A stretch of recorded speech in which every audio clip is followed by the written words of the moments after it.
વિશેષ શૂન્યવાદી પાશ્ચાત દેશ તારીને તે શ્રી કૃષ્ણ ચૈતન્ય પ્રભુ નિત્યાનંદ શ્રી અદ્વૈત ગદાધર શ્રીવાસાદિ ગૌર ભક્ત વૃંદ હરે કૃષ્ણ કૃષ્ણ કૃષ્ણ હરે હરે હરે રામ રામ રામ હરે હરે. હરે કૃષ્ણ. હરે કૃષ્ણ માતાજી. ધન્યવાદ માતાજી. હરે કૃષ્ણ. જય શ્રી કૃષ્ણ સર્વેને. હરે કૃષ્ણ. જય શ્રી કૃષ્ણ. હરે કૃષ્ણ.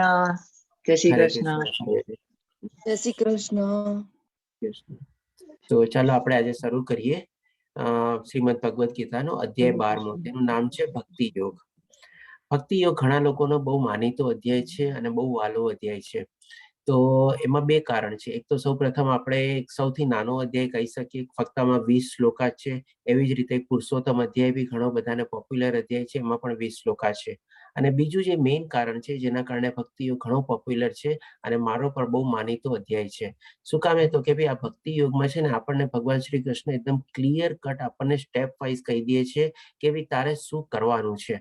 આપણી સામે એક આખો રોડ મેપ ભગવાન શ્રી કૃષ્ણ આપી દે છે. જેમ આપણે ગાડીમાં બેસીએ અને આપણું જીપીએસ ઓન કરી અને ક્યાંય જવું હોય તો એ આપણને માર્ગ દેખાડતા છે અને એ માર્ગ ઉપર આપણે ચાલતા જઈએ અને આપણે આપણા ડેસ્ટિનેશન અથવા તો જ્યાં પહોંચવાનું હોય ત્યાં પહોંચી જઈએ. એ રીતે ભગવાન શ્રી કૃષ્ણ આપણને અહીંયા સ્ટેપ બાય સ્ટેપ કહેતા જાય છે કે સૌથી સરસ રીતે તો આવી રીતે ભક્તિ કર, આમ ન થાય તો આમ કર, આમ ન થાય તો એમ કર. એમ કરીને 6 અલગ અલગ લેવલ બતાવી દે છે આપણને ભગવાન શ્રી કૃષ્ણ કે આવી રીતે જો ભક્તિ યોગ આપણે કરીએ તો આપણે ડેફિનેટલી ભગવાનને પ્રાપ્ત કરી શકીએ છીએ. એટલા માટે ઘણા લોકોના બહુ સરસ મજાનો અધ્યાય ગમે છે અને બધા એને પાળે બી છે. અને બીજી ચીજ છે કે ભાઈ આપણે અત્યાર સુધીમાં બધું જ્ઞાન મેળવી લીધું કે જ્ઞાન યોગ જોઈ લીધો, કર્મ યોગ જોઈ લીધો, સાંખ્ય ધ્યાન યોગ એટલે કે અષ્ટાંગ યોગ જોઈ લીધો. આપણે આ બધામાં જે કાંઈ પણ આપણે જ્ઞાન મેળવ્યું અને હજી આપણે 13મા થી 18મા અધ્યાયમાં બી ઘણું બધું જ્ઞાન મેળવશું. આ બધાનો નિચોડ શું છે? બધાનું એક આપણે જો સરવૈયું કાઢીએ તો શું છે કે ભાઈ અલ્ટિમેટલી તો આપણે ભગવાનની ભક્તિ જ કરવાની છે ને. તો એ રીતે ભગવાન શ્રી કૃષ્ણ ભક્તિ યોગ સ્પેશિયલી આના માટે આપણે ચેપ્ટર છે અને આપણને A to Z આપણને સ્ટેપ બાય સ્ટેપ આપણને ક્લિયર કરશે કે આપણે કરવાનું છે શું.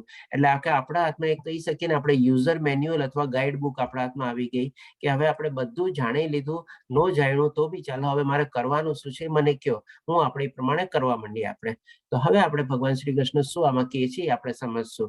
સૌ પહેલા અર્જુન પ્રશ્ન પૂછે છે અને એ અર્જુન પણ બહુ મહત્વનો પ્રશ્ન પૂછે છે કે જોઈએ આપણે.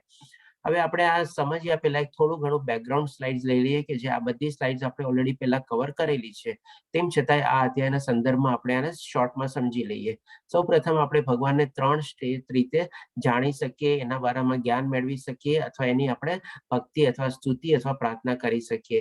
એ કેવી રીતે? તો કે સૌ પ્રથમ આપણે છે કે ભાઈ નિરાકાર અથવા નિર્ગુણ રૂપ, એટલે કે ભગવાનને આપણે જો કોઈ માને કે ભાઈ ભગવાન નિરાકાર અને નિર્ગુણ છે અને એક પ્રકાશ છે, જ્યોતિ છે, બ્રહ્મ જ્યોતિ કે દિવ્ય જ્યોતિ અને એ રીતે શક્તિ છે, એનર્જી છે, એ રૂપમાં જો કોઈ ભગવાન શ્રી કૃષ્ણને માનતું હોય તો એ રીતે આપણે એ લોકો એમાં જ્ઞાન મેળવી શકે અને અષ્ટાંગ યોગ દ્વારા એમાં વિલીન થઈ શકે.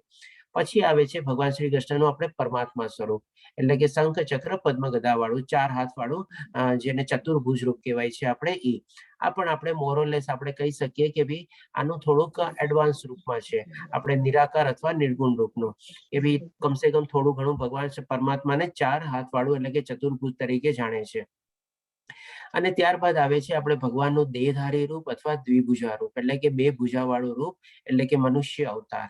અને આમાં આપણે ભગવાનને બહુ સરસ રીતે આપણે ભગવાનની સેવા કરી શકીએ, એને આપણે આપણી અંદરમાં એને આપણે નિહાળી શકીએ, આપણે એના દર્શન કરી શકીએ, એની સરસ મજાની આપણે ભક્તિ કરી શકીએ, એક આપણે એનો વિગ્રહ બી આપણે ઘરમાં રાખી શકીએ અને આપણે એની સરસ રીતેમાં પ્રાણ પ્રતિષ્ઠા કરીને આપણે એની પૂજા અને ભક્તિ કરી શકીએ.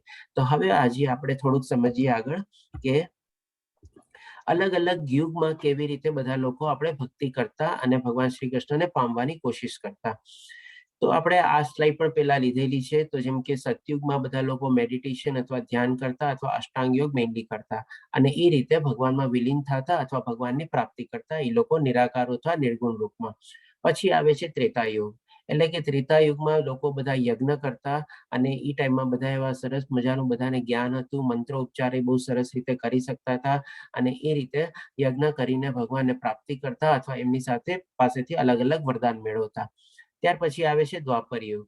દ્વાપર યુગમાં આપણે ઘણા બધા મંદિરો આપણા ઇતિહાસમાં બનેલા છે અને આ યુગમાં એટલા માટે બનેલા હતા કારણ કે લોકો ત્યારે યજ્ઞ ને બધું ઓછા કરવા માંડ્યા અને વધારે મંદિરે જતા, ત્યાં ભગવાનની સ્તુતિ કરતા, પ્રાર્થના કરતા, અર્ચના કરતા અને મંદિરમાં પણ અલગ અલગ પ્રકારની બધી સેવાઓ આપતા અને ભગવાન શ્રી કૃષ્ણને પામવાની પોતે પ્રાપ્તિ કરતા. કારણ કે ત્યારે પછી શું છે કે સવારથી સાંજ સુધી એ લોકો સરસ મજાના જે આપણે 8 દર્શન થાય 8 દર્શન કરતા અને ત્યાં જઈને પણ બધાને એ લોકોને અલગ અલગ સેવા બી આપતા.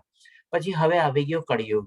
તો કળિયુગમાં જેમ અત્યારે પર્ટિક્યુલરલી જે યુગ ચાલે છે એમાં તો મંદિર ને બધું બંધ થઈ ગયું છે, ઘણી બધી જગ્યાઓ બી બંધ થઈ ગઈ છે અને આ યુગમાં આપણને છે ને અત્યારે એટલું મંદિર જવાનો ટાઈમ ઓછો મળે છે.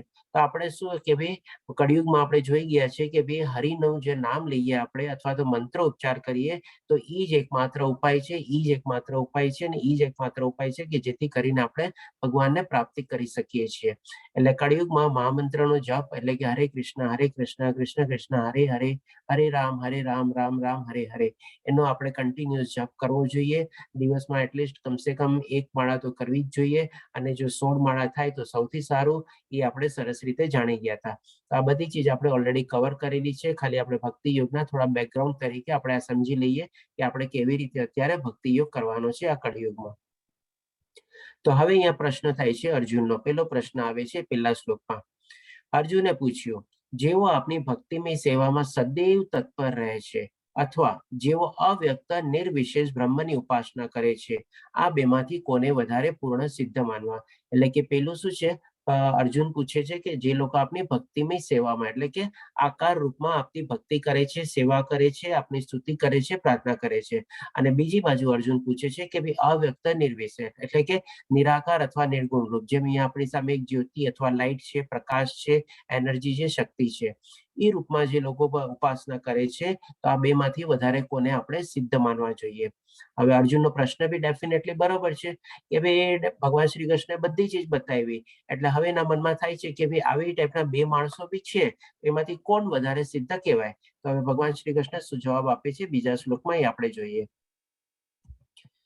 તો બીજા શ્લોકમાં ભગવાન શ્રી કૃષ્ણ કહે છે, પૂર્ણ પુરુષોત્તમ પરમેશ્વર બોલ્યા, જે મનુષ્ય મારા સાકાર રૂપમાં પોતાના મનને એકાગ્ર કરે છે, એટલે કે સાકાર રૂપ એટલે કે આપણે ભગવાન શ્રી કૃષ્ણનું દેહધારી રૂપ, દ્વિભુજા રૂપ એટલે કે એને સાકાર રૂપ કહેવાય. સકાર એટલે કે આકારની સાથે એટલે સકાર અને અકાર અથવા નિરાકાર એટલે કે આકાર વિનાનો અને નિરાકાર.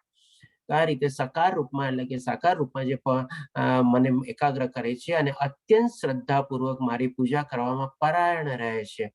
અહીંયા છે ને બધા કીવર્ડ છે, જેમ કે અત્યંત શ્રદ્ધાપૂર્વક એટલે શ્રદ્ધા બી એકદમ દ્રઢ હોવી જોઈએ અને પછી શું બીજું, પૂજા કરવામાં પરાયણ રહે છે એટલે કે કન્ટિન્યુઅસ ભગવાનનું ચિંતન મનમાં ચાલતું હોય. આ રીતે પછી ભગવાન શ્રી કૃષ્ણ કહે છે તેઓ મારી દ્રષ્ટિએ પરમ સિદ્ધ છે. એટલે ભગવાન શ્રી કૃષ્ણ અહીંયા એકદમ કન્ફર્મ પોતાનું ડિસિઝન આપી દે છે.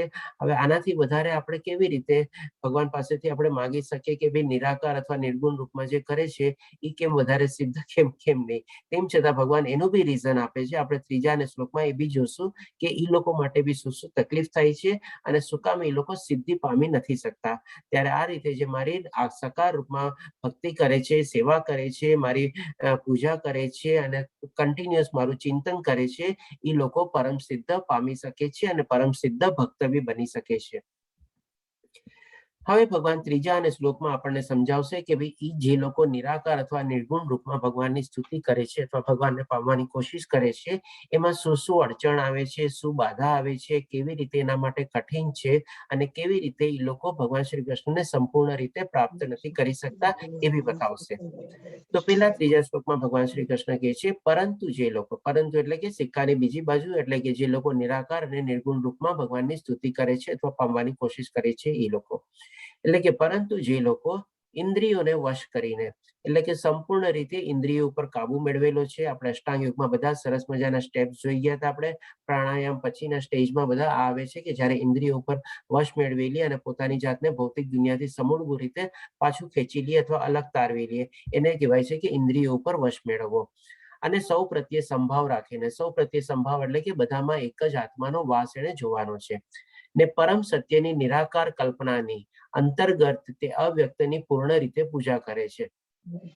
પરમ સત્ય એટલે કે આત્માની, એટલે કે જ્યોતિની અથવા તો પ્રકાશની, એનર્જીની, શક્તિની, નિરાકારની કલ્પના એટલે અંતર્ગત એટલે કે અંદર ને અંદર મનમાં ધ્યાન ધરતા ધરતા એની કલ્પના કરે છે. કારણ કે આમાં શું છે, ભગવાન શ્રી કૃષ્ણ જે લોકો આવવામાં માનતા હોય એ લોકો કોઈ સાકાર રૂપમાં તો માનતા નથી. એ ખાલી લાઇટ, એનર્જી, પ્રકાશ છે. એટલે કે અંદર અંદર એ ખાલી એવી એક ચીજની કલ્પના કરે છે, ઇમેજિનેશન કરે છે. એવી રીતે ભગવાન શ્રી કૃષ્ણ કહે છે તે અવ્યક્તની પૂર્ણ રીતે પૂજા કરે છે. એટલે અવ્યક્ત પણ હોય છે, વ્યક્ત તો છે નહીં. વ્યક્ત તો ભગવાનનું દેહધારી રૂપ છે, બાકી તો એ અવ્યક્ત છે જે એનર્જી અથવા પૂજા એના રૂપે કરે છે.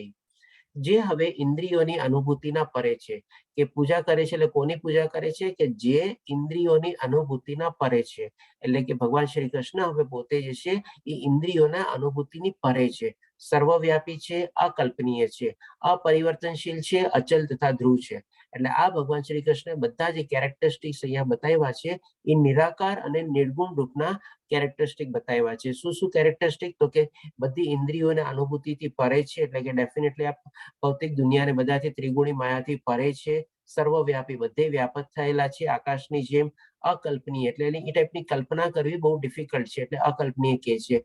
અપરિવર્તનશીલ એટલે કે પરિવર્તન બી થતું નથી, આત્મા એમને એઝ ઇટ ઇઝ રહે છે. અચલ તથા ધ્રુવ છે.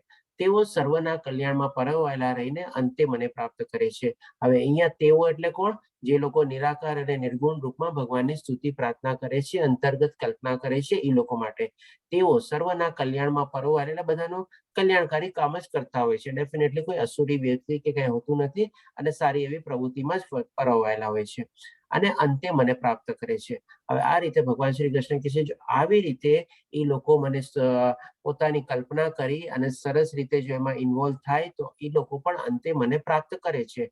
પણ હવે ભગવાન શ્રી કૃષ્ણ એમાં થોડું આપણને ઉમેરે છે અને એ ચોથા શ્લોકમાં આપણને ઓર ક્લિયર કરે છે કે આ બધી ચીજ કરવી અત્યંત કષ્ટદાયક છે અને દુષ્કર છે અને એમાં શું શું વાંધા આવે છે એ પણ બતાવે છે. એટલે કે આપણે આ કહી શકીએ એક જાતનું ખાલી થિયોરેટિકલ છે. પ્રેક્ટિકલી આજની તારીખમાં કલયુગમાં it is next to impossible એ રીતે છે ભગવાન શ્રી કૃષ્ણના કહેવા પ્રમાણે, કે જે આપણને આ શ્લોકમાં ક્લિયર કરે છે. જે મનુષ્યો પરમેશ્વરના અવ્યક્ત નિરાકાર સ્વરૂપ પ્રત્યે આસક્ત હોય છે, એટલે કે એમાં એ ટાઈપની એટ્રેક્શન છે, એમાં તેમને માટે પ્રગતિ કરવાનું અત્યંત કષ્ટપ્રદ છે. એટલે કે ભગવાન શ્રી કૃષ્ણ પોતે પણ કહી દે છે કે આમાં આ પ્રગતિ કરવી બહુ જ કષ્ટપ્રદ છે, એટલે કે બહુ જ તકલીફ વાળું છે, બહુ જ પ્રોબ્લેમ વાળું છે, બહુ જ ડિફિકલ્ટી વાળું છે. હવે એનું એક રીઝન બી આપે છે શોર્ટમાં. શું કે છે કે દેહધારીઓ માટે તે ક્ષેત્રોમાં પ્રગતિ સાધવી એ હંમેશા દુષ્કર છે. એટલે કે બંને વચ્ચે આવે છે શું? તો કે આપણું દેહ. એટલે કે જ્યાં સુધી આપણું આ શરીર છે ને ત્યાં સુધી આપણે નિરાકાર અથવા નિર્ગુણ રૂપને સંપૂર્ણ રીતે આપણે પ્રાપ્ત કરવું છે ને બહુ જ ડિફિકલ્ટી વાળું છે, બહુ જ પ્રોબ્લેમેટિક છે. કારણ કે આ શરીરને આપણે અળગું કરવું, ભૌતિક દુનિયાને બધા ઇન્દ્રિયોથી બધાથી પાછું ખેંચવું, એટલું ડીપ મેડિટેશનમાં, એટલું ધ્યાન, એટલું ઉચ્ચતર આપણે ધ્યાનમાં પરોવાયેલું રહેવું, ઇટ ઇઝ વેરી વેરી ઇનડિફિકલ્ટ આપણે કહી શકીએ. તો આ રીતે ભગવાન શ્રી કૃષ્ણ સમજાવે છે કે જ્યાં સુધી આ શરીર છે ત્યાં સુધી એ કરવું બહુ જ ડિફિકલ્ટી છે અથવા ઇમ્પોસિબલ છે. હવે પછી ભગવાન શ્રી કૃષ્ણ છઠ્ઠા અને સાતમા શ્લોકમાં આપણને સમજાવે છે પરંતુ, એટલે કે ફરી પાછા આપણે જે લોકો સાકાર રીતે ભક્તિ કરે છે એના પાસે વયા જાય છે અને કહે છે કે પરંતુ જે મનુષ્ય પોતાના સર્વ કર્મ મારામાં અર્પિત કરીને, એટલે કે બધા જે કર્મો કરીએ છીએ આપણે ભગવાનને અર્પિત કરી દેવાના છે, સમર્પિત કરી દેવાના છે, તથા અવિચળ ભાવે એટલે કે જરાય ડગમગાવાનું નથી, ભક્તિ કરતા રહી મારી સેવામાં લાગેલી રહી અને પોતાના મનને મારામાં સ્થિર કરી નિરંતર મારું ધ્યાન કરે છે. એટલે કે ભગવાન શ્રી કૃષ્ણ અહીંયા બે ત્રણ ચીજ આપણને બતાવે છે. એક તો આપણે કર્મ બધા અર્પિત કરી દેવાના છે ભગવાનને, અવિચળ ભાવે કમ વોટ મે, કાંઈ બી થાય આપણે ભગવાનની ભક્તિમાં જ લાગેલું રહેવું છે. કોઈ બીજા આપણા મનમાં ભાવ લાવવાના જ નથી, ભૌતિક દુનિયાના બી બધાના કોઈ ભાવ આપણે મનમાં લાવવાના નથી. અને ભક્તિ કરતા રહી મારી સેવામાં લાગેલા રહી અને પોતાના મનને મારામાં સ્થિર કરી. એટલે કે મન ક્યાં લગાવવાનું છે? તો કે ભાઈ ભગવાનમાં એકમાં જ જગ્યાએ આપણે આપણું મન લગાડવાનું છે. જેમ આપણને ભગવાન શ્રી કૃષ્ણ 6થા અધ્યાયમાં કીધું હતું, જો મનને તમે મિત્ર બનાવી લ્યો, મનને કાબુમાં મેળવી લ્યો, તો તમારો સૌથી સારો મિત્ર બની શકે. એવી રીતે મનને મારામાં સ્થિર કરી નિરંતર મારું ધ્યાન કરવાનું છે. Continuous day in day out આપણે ભગવાનનું ચિંતન કરતું રહેવાનું છે. તેમના માટે એટલે કે આવા રીતે જે ભક્તિ કરતા હોય એના માટે, હે પાર્થ, હું જન્મ મરણ રૂપી સાગરમાંથી તત્કાળ ઉદ્ધાર કરનારો છું. ભગવાન શ્રી કૃષ્ણ શું કહે છે કે તત્કાળ ઉદ્ધાર કરનારો છું. એટલે કે જે માણસ આવી ભક્તિમાં લાગેલો હોય ને, હવે સમજી લેવાનું કે એનું બહુ જ નજીકમાં એને મુક્તિ મળવાની છે અથવા મોક્ષ મળવાનો છે. એ રીતે ભગવાન કહે છે કે ભાઈ તત્કાળ ઉદ્ધાર કરનારો છું. કારણ કે શું કરવું છે પછી અહીંયા રહીને, આપણે કોઈ મતલબ નથી.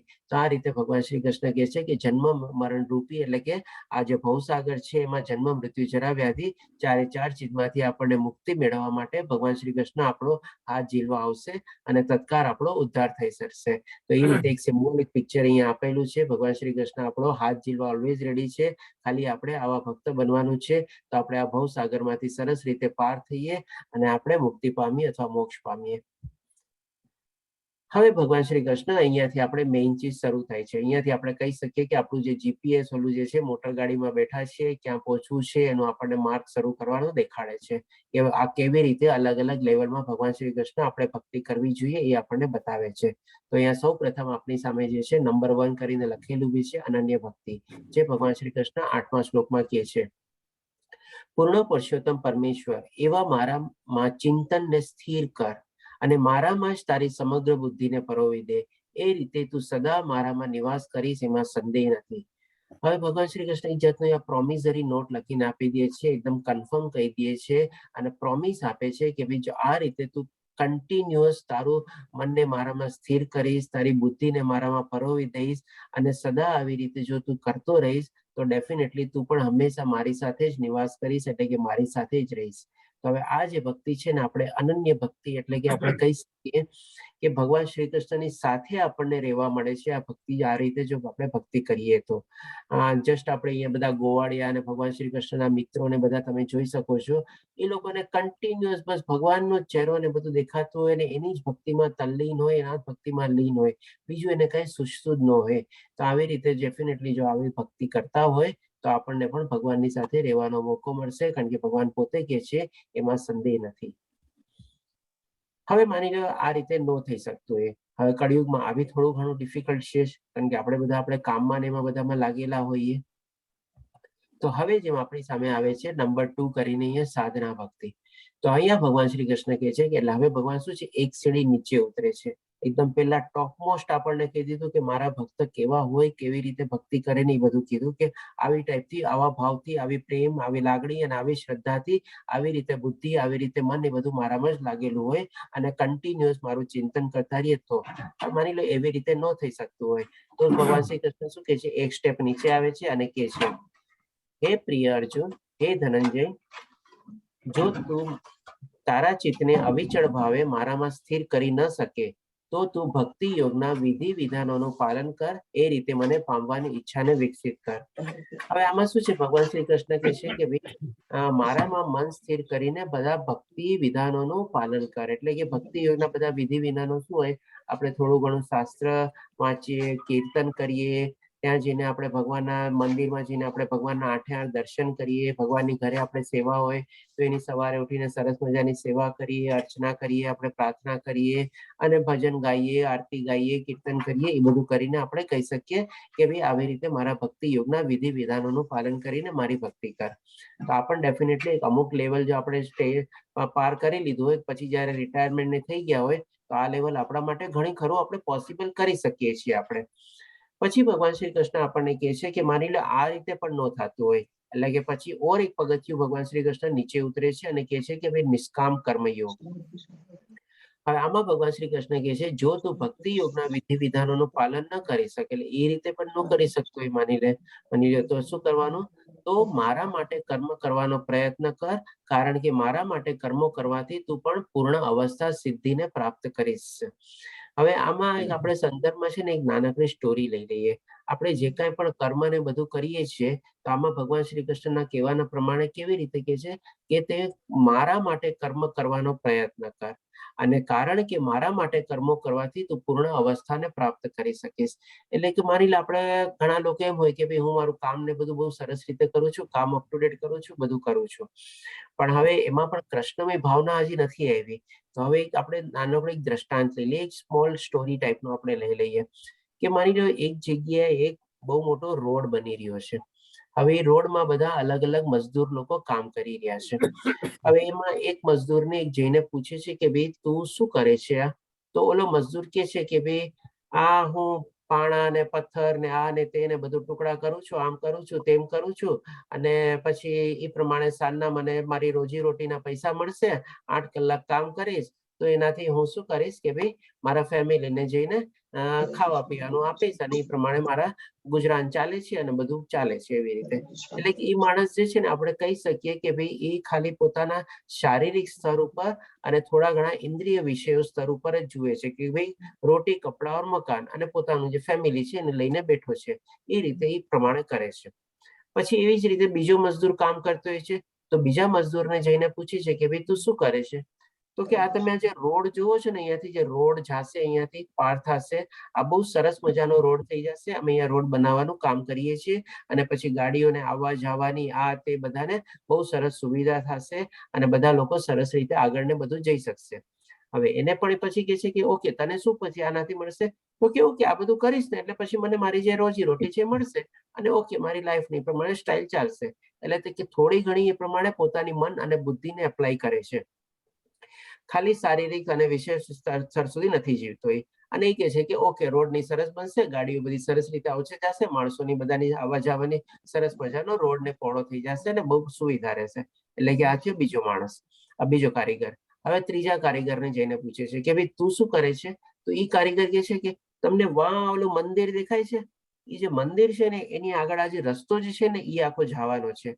હવે જો આ મંદિરની સામે આ રસ્તો બની જશે ને તો ઘણા બધા લોકો ત્યાં જશે, ઘણા બધા લોકો ભગવાનને દર્શન કરશે, એ લોકોને બધાના આશીર્વાદ મેળવશે, એ લોકોની ભગવાનની ભક્તિ થશે, અને બહુ સરસ મજાનું બધાનું આપણો આનંદ મળશે, બધાને સુખ મળશે, બધાને શાંતિ મળશે. પછી કહેશે ઓકે તું આ બધું કરે? તો કે ઓકે ઠીક છે, મને એમાં જ આનંદ છે, મને એમાં સુખ છે, બાકી તો શું છે આ બધું જે થોડું ઘણું મળશે એનાથી મારો ફેમિલી ગુજારો ને બધું ચાલ્યું જશે. એટલે કે એને એકદમ લિસ્ટ ઇમ્પોર્ટન્સ લાગે છે. એને સૌથી વધારે ઇમ્પોર્ટન્સ શું લાગે છે તો કે બધા લોકો ભગવાનની ભક્તિ કરશે, બધા લોકોને સંતોષ અને આનંદ મળશે, અને એમાં જ મને પણ આનંદ ને બધું મળશે. તો આ રીતે એનો જે કર્મ કરવાની જે રીત હતી એ શું હતી કે પૂરેપૂરો કૃષ્ણમય ભાવના હતી. તો એ રીતે આપણે કહી શકીએ કે આ શ્લોકના આપણે સંદર્ભમાં એને વાપરી શકીએ કે ભાઈ યોગના વિધ પાલન ન કરી શકે તો કર્મ કરવાનો, મારા માટે કર્મ કરવાનો પ્રયત્ન કર, કારણ કે મારા માટે કર્મ કરવાથી પણ તું પૂર્ણ અવસ્થા પ્રાપ્ત કરી શકીશ, સિદ્ધિ પ્રાપ્ત કરી શકીશ. તો આજે પણ આપણી લાઈફમાં છે ને, હવે આપણે આપણી લાઈફ સાથે કનેક્ટ કરીએ. આજે પણ આપણે લોકો શું છે ભૌતિક દુનિયામાં જે કાંઈ પણ આપણે કામકાજ ને બધું કરતા હોઈએ કે ભાઈ ઠીક છે, સવારે ઉઠીને ગયા, કામકાજ ને બધું કર્યું, અને આપણે જેટલું કરવાનું છે બધું જ્યારે ટાઈમ મળ્યો, સ્પેર ટાઈમ મળ્યો, એમાં બી ભગવાનનું નામ લીધું અને જે કંઈ પણ કામ બામ કરી અને પછી પાછા આપણે આવી ગયા. તો એ એક્ટિવિટીઝ ને બધું બી છે ને આપણે ભગવાન શ્રી કૃષ્ણ અર્પિત કરીને કરવાનું છે. ઓડિયો ક્લિયર નથી? શું સંભળાતું નથી? ઓકે. તો એ રીતે શું છે આપણે પણ એ બધા કામમાં આપણે કૃષ્ણમય ભાવનાથી કરીએ, અને આપણે એ લાંબી દ્રષ્ટિ વિચારીએ કે ના ભાઈ હું જે મારો સ્વધર્મ નિભાવું છું અને જે કાંઈ પણ કામ કરું છું એ બધાથી બધાને કેવી રીતે લાભ ને બધું થઈ શકે અને કેવી રીતે એ કૃષ્ણમય ભાવનામાં એડ થઈ શકે, એ રીતે જો આપણે કરીએ તો આપણી રોજબરોજની લાઈફમાં બી આપણે કહી શકીએ કે આપણે બધા કામ આપણે કૃષ્ણમયને અર્પિત કરી દીધા, સમર્પિત કરી દીધા એવા ભાવથી આપણે કરી શકીએ. અને સાથે સાથે પ્લસ આપણને જેટલો બી ટાઈમ મળે એમાં આપણે ભગવાનનું નિરંતર નામ લેતા રહીએ અને ભગવાનનું ચિંતન કરતા રહીએ, તો સાથે સાથે આપણો ભક્તિ યોગ બી આગળ વધે અને આપણો સ્વધર્મ ની બધું બી દરેકે દરેક કામમાં આપણે કૃષ્ણમય રીતે આપણે એડ કરીને આપણે કામ કરીએ. તો આ સંદર્ભમાં આપણે ભગવાન શ્રી કૃષ્ણ કહે છે અહીંયા જેમ ત્રીજું જે લેવલ જે છે એ નિષ્કામ કર્મયોગ ભગવાન શ્રી કૃષ્ણ કહે છે. એટલે કે બધા કામો અને આપણે જે કર્મ કરીએ છીએ ભગવાનને અર્પિત કરી દેવાના, ફળની કોઈ દી આશા નહીં રાખવાની, અને પ્લસ આપણે એને કહી શકીએ કે ટોટલી આપણો નિષ્કામ કર્મયોગ આપણે નિભાવી રહ્યા છે. હવે પછી ભગવાન શ્રી કૃષ્ણ હજી એક લેવલ નીચે આવશે તો ડેફિનેટલી આપણે અહીંયા પણ જેમ કે આપણે ઇસ્કોનનું અત્યારે આજે બેંગ્લોરનું જે અભિયાન ચાલી રહ્યું છે, ઓનલાઈન ભગવદ ગીતાના કોર્સિસને ચાલી રહ્યા છે, તો એના સંદર્ભમાં આપને બી કોઈને અત્યારે અહીંયા કોઈને લાઈફ મેમ્બરશીપ છે કે બુક ડિસ્ટ્રીબ્યુશન જે છે કાંઈ બી હોય તો એ પ્રમાણે અલગ અલગ સેવા અને એનો લાભ લેવો હોય તો આપ લઈ શકો છો. અને સાથે સાથે આપણે ફેબ્રુઆરી મહિનામાં વૃંદાવનની યાત્રા બી કરવાના છે. ગયા મહિને માયાપુરની યાત્રા કરી હતી ઇસ્કોને. એ બધી યાત્રાઓમાં બી જેને જોડાવવું હોય એમાં બી જોડાઈ શકે છે. તો હવે ભગવાન શ્રી કૃષ્ણ ત્રીજા લેવલ એટલે નિષ્કામ કર્મયોગમાંથી પછી ચોથા લેવલમાં આવે છે શું કે સકામ કર્મયોગ. એટલે કે શું કે ભાઈ કંઈક ને કંઈક ફળની ઈચ્છા સાથે જે કામ કરતો હોય એના માટે કે છે. પરંતુ જો તું મારી આ ભાવનામાં રહી કર્મ કરવા અસમર્થ હોય, આ ભાવનામાં રહી એટલે કે શું કયા શ્લોકમાં જે ભગવાન શ્રી કૃષ્ણએ કીધું ને કે નિષ્કામ ભાવ એટલે કે કૃષ્ણમય થઈને ભગવાન શ્રી કૃષ્ણને બધા કામ ને બધું અર્પિત કરવાનું અને એના માટે જ આપણે કાર્ય કરવાના. એટલે કે એવા ભાવથી પણ કર્મ કરવામાં જો તું અસમર્થ એટલે કે કેપેબલ ન હો અથવા ન કરી શકતો હો, તો તું પોતાના સર્વ કર્મોના ફળોનો ત્યાગ કરવાનો અને આત્મસ્થિત થવાનો પ્રયત્ન કર. તો અહીંયા ભગવાન શ્રી કૃષ્ણ એનું પણ એક ઓલ્ટરનેટિવ સોલ્યુશન આપી દે છે. અહીંયા ભગવાન શ્રી કૃષ્ણ એમ વર્ડ વાપરે છે કે ભાઈ આત્મસ્થિત થવાનો પ્રયત્ન કર. અહીંયા એમ નથી કહેતા કે તું સિદ્ધિ પામીશ અથવા મને પામીશ. જે ભગવાન શ્રી કૃષ્ણ પહેલા, બીજા અને ત્રીજા લેવલમાં કે છે કે તું મને નક્કી પામીશ. પહેલામાં તો કે છે કે મારી સાથે જ હંમેશા રહીશ, એમાં કોઈ સંદેહ નથી. બીજામાં કે છે એ રીતે સિદ્ધિ પામીશ અને ત્રીજામાં બી કે છે એ રીતે મને પ્રાપ્ત કરીશ. પણ ચોથામાંથી પછી ભગવાન શ્રી કૃષ્ણ એ રીતે વર્ડ નથી વાપરતા, પણ ભગવાન શ્રી કૃષ્ણ કે છે કે તું આવી રીતે પ્રયત્ન કર. જો હોઈ શકે આવી રીતે જેમ જેમ તું પ્રયત્ન કરીશ તો કદાચ હોઈ શકે તું બીજા કે પહેલા લેવલ સુધી પહોંચી શકીશ. એટલે કે જે લોકો કર્મફળની ઈચ્છાથી એના કરતા હોય કર્મ, એના માટે ભગવાન શ્રી કૃષ્ણ આ રીતે વર્ણવે છે કે એટલીસ્ટ કર્મફળનો તો ત્યાગ કર, કે પછી આસ્તે અને એનાથી આગળ લેવલ શું કે ભાઈ કૃષ્ણમય ભાવનાથી આપણે કર્મ કરવાનું. કર્મફળનો ત્યાગ કરીને બી કૃષ્ણમય ભાવના સાથે જો કર્મ કરીએ તો આપણે ત્રીજા લેવલમાં પહોંચીએ. પણ જો ચોથા લેવલમાં આપણે એટલીસ્ટ કર્મફળનો બી ત્યાગ કરવાની કોશિશ કરીએ અને આત્મસ્થિત થવાનો પ્રયત્ન કરીએ તો થોડી ઘણી આપણી ભક્તિની ત્યાંથી આપણે કહીએ કે ભાઈ શરૂઆત લેવલ થયું આપણે. પછી હવે ભગવાન શ્રી કૃષ્ણ પાંચમા અને છઠ્ઠામાં આવી જાય છે. તો પાંચમું અહીંયા જેમ કે આપણી સામે સ્ક્રીનમાં આવે છે ધ્યાન, અને છઠ્ઠું આવે છે જ્ઞાન. એટલે કે જ્ઞાનને ભગવાન શ્રી કૃષ્ણ એકદમ લોએસ્ટ પોઈન્ટમાં મૂકે છે. હવે શું કામ એવી રીતે મૂકે છે એ પણ આપણને એકદમ કમ્પેરિઝન અને લેવલ વાઇઝ સમજાવે છે કે ભાઈ જ્ઞાન શું કામે ઇમ્પોર્ટન્ટ નથી એટલું. પછી ભગવાન શ્રી કૃષ્ણ કહે છે જો તું આ અભ્યાસ અપનાવી ન શકે, આ અભ્યાસ એટલે કયો કે ભાઈ કર્મફળનો ત્યાગ કરવાનો પણ અભ્યાસ તો ન અપનાવી શક, તો ભાઈ હવે બાકી શું રહ્યું? તો હજી 2 સ્ટેપ બાકી છે. એટલે ભગવાન શ્રી કૃષ્ણ ઓર સ્ટેપ નીચે આવે છે અને કહે છે તો જ્ઞાનમાં અનુસલીનમાં પરોવાઈ જા. જેમ આપણે અહીંયા બધાને તમે જોશો કે શાસ્ત્રોની બધા વાંચે છે તો જ્ઞાન ક્યાંથી મળે આપણને? આપણે આ બધા શાસ્ત્રોની બધું વાંચીએ અને સમજીએ અથવા એને સાંભળીએ, એમાંથી આપણને જ્ઞાન મળે. તો એ રીતે ભગવાન શ્રી કૃષ્ણ કહે છે જો આ રીતે ન કરતો હોય તો થોડું ઘણું જ્ઞાન મેળવવાની કોશિશ કર ભાઈ, એ રીતે કહે છે. પછી કે છે જો કે એટલે કે ઇન્સ્પાઇટ ઓફ ધેટ, એટલે કે એવી રીતે જ્ઞાન કરતા ધ્યાન શ્રેષ્ઠ છે. હવે આપણે જોશું કે ભગવાન શ્રી કૃષ્ણ જ્ઞાનને છે ને એકદમ નીચતર લેવલમાં લઈ આવે છે. એના કરતા જ્ઞાન કરતા કે છે કે ધ્યાન શ્રેષ્ઠ. એટલે જેમ અહીંયા તમે પછી ફોટો જોઈ શકશો કે એક માણસ ધ્યાનમાં જે છે એટલે કે આમાં એ ભગવાનની સ્તુતિ કરે છે, નિરાકાર અથવા નિર્ગુણ રૂપમાં ધ્યાન ધરે છે અને એ રીતે મેડિટેશન કરીને એને પામવાની અથવા એની સાથે વિલીન થવાની કોશિશ કરે છે. તો આ રીતે ભગવાન શ્રી કૃષ્ણ કહે છે કે જ્ઞાન કરતા ધ્યાન શ્રેષ્ઠ છે. અને પછી હજી કહે છે કે ધ્યાનથી પણ કર્મફળનો ત્યાગ શ્રેષ્ઠ છે. એટલે કે ચોથું લેવલ જે આપણે કોશિશ તો કર, પ્રયત્ન તો કર, કર્મફળનો ત્યાગ કર, સકામ કર્મ કરવાનું છોડી દે. આ રીતે ભગવાન શ્રી કૃષ્ણ, કારણ કે એ સમજે છે કે ભાઈ જ્ઞાન મેળવવું તો પોસિબલ નથી આવા માણસો માટે થોડું ઘણું, તો ધ્યાન ક્યાંથી થવાનું? એટલે પછી એને કહે છે કે ભાઈ ધ્યાનથી પણ કર્મફળનો ત્યાગ શેષ છે, એટલે કે થોડું ઘણું એમાં ટ્રાય કર. કારણ કે કલયુગમાં આપણે એ જ જો કરવાની કોશિશ કરીએ તો આપણા માટે વધારે પ્રેક્ટિકલ ચીજ છે. કારણ કે આજે આપણે આપણા બધા જે શાસ્ત્રો છે એ પણ બધા એવા બધા સંસ્કૃતમાં ને બધામાં લખેલા છે અને એટલા સરસ મજાના અનુવાદ બધા કરેલા બી ઘણી જગ્યાએ ઓછા મળે છે. તો આપણે કેવી રીતે બધું જ્ઞાન બી મેળવી શકીએ? તો આપણે થેન્ક્સ સેબે આપણે અત્યારે મંગળુરી આ સરસ મજાની વ્યવસ્થા કરેલી છે ઓનલાઈન, કે જેથી કરીને આજે લગભગ સમજો ને ઓલમોસ્ટ 5 લાખથી ઉપર જેટલા રજીસ્ટ્રેશન થઈ ગયા છે.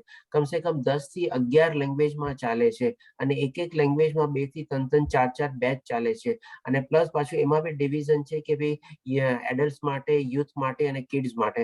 એટલે કેટલો સરસ મજાનો આપણે ભગવદ્ ગીતાનો પ્રચાર થઈ રહ્યો છે, અને આ રીતે બધા લોકો થોડું ઘણું જ્ઞાન મેળવી શકે છે.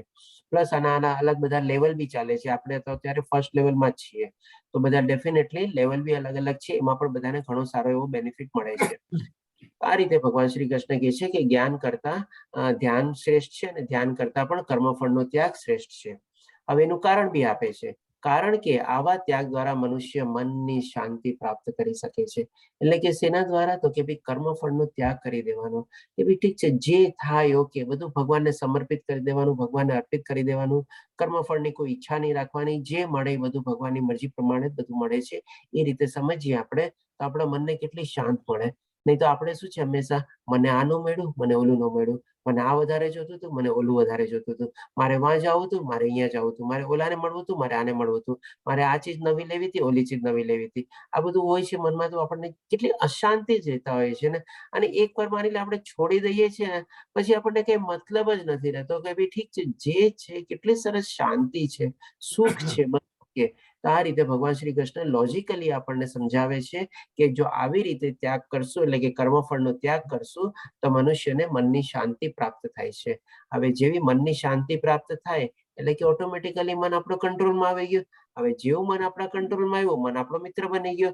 તો પછી હવે જેવું આપણું મન આપણો મિત્ર બને, એટલે કે આપણે મનને આપણે આપણાના માલિક બની ગયા, આપણે એના ઉપર સ્વામિત્વ કેળવી લીધું, અને જેમ ચાહે એમ આપણે મનને આપણે કરી શકીએ છીએ, કેળવી શકીએ છીએ.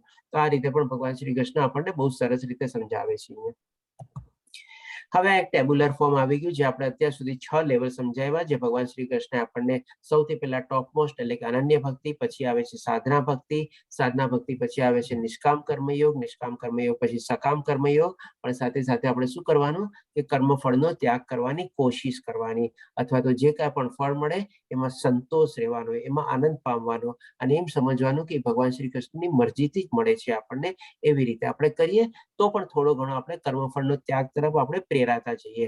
અને જો આ પણ આપણે ન થાય તો થોડું ઘણું આપણે ધ્યાન કરવાનું, સવારે ઉઠીને મેડિટેશન ને બધું કરીએ. અને ધ્યાન બીજો આપણે બહુ ડિફિકલ્ટ જ છે કરવું, તો ડેફિનેટલી લાસ્ટમાં લાસ્ટ રિસોર્ટ છે જ્ઞાન. એટલે કે જે જ્ઞાન જે છે, ભગવાન શ્રી કૃષ્ણ કહે છે કે ભક્તિ માર્ગમાં જ્ઞાન તમને કોઈ બાધા નથી બનતું. તમારી પાસે ઓછું જ્ઞાન હોય કે નો બી જ્ઞાન હોય, તો બી તમે તમારા ભક્તિ માર્ગમાં તમે પરોવાઈ શકો છો, અને ઇવન ફર્સ્ટ લેવલ સુધી બી અચીવ કરી શકો છો, વિધાઉટ ઇવન કોઈ જ્ઞાન વગર બી. એટલે ઇટ ઇઝ નોટ કમ્પલસરી, આપણે મેન્ડેટરી નથી. એવી રીતે ભગવાન શ્રી કૃષ્ણ આપણને સરસ મજાનું અહીંયા સમજાવે છે. હવે ભગવાન શ્રી કૃષ્ણ આપણને સમજાવશે કે ભક્તોના લક્ષણ ની બધું શું છે. તો હવે જોઈએ આપણે, ભગવાન શ્રી કૃષ્ણ આપણને બધા અલગ અલગ લક્ષણો બતાવશે કે એના ભક્તના લક્ષણો કેવા હોય છે, એનું આચરણ કેવું હોય છે, એનું બિહેવિયર કેવું હોય છે, એની મનસ્થિતિ કેવી હોય છે, અને એ કેવી રીતે બધી પ્રતિકૂળ અને અનુકૂળ સ્થિતિઓમાં હોય છે. તો અહીંયા કહે છે, જે મનુષ્ય કોઈનો દ્વેષ કરતો નથી, રાગ દ્વેષ ક્રોધ બધું છોડી જ દેવાનું છે, પરંતુ જીવ માત્રનો દયાળુ મિત્ર હોય છે. એટલે કે બધા જીવ માત્રને સમત્વ ભાવથી જોવે છે, આત્માને જ જોવે છે, અને બધાનો મિત્ર હોય છે, કોઈના તરફ એને દુશ્મનાવટ જેવું કઈ હોતું નથી.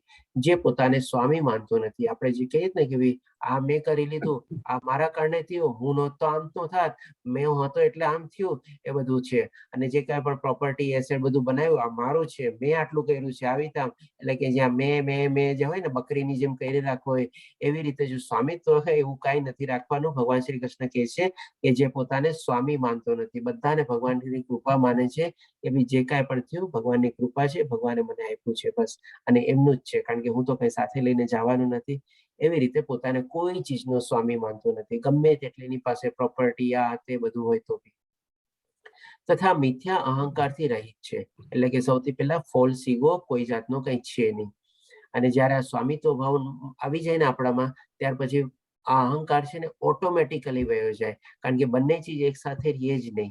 એટલે જ્યારે સ્વામિત્વ ભાવ હોય ત્યાં જ અહંકાર હોય, અને જ્યાં સ્વામિત્વ ભાવ ન હોય ત્યાં અહંકાર ન હોય. અથવા બીજી રીતે બી લઈ શકીએ આપણે, કે અહંકાર હોય ત્યાં થોડો ઘણો સ્વામિત્વ ભાવ હોય, અને અહંકાર ન હોય ત્યાં સ્વામિત્વ ભાવ કોઈ જાતનો રહેતો નથી.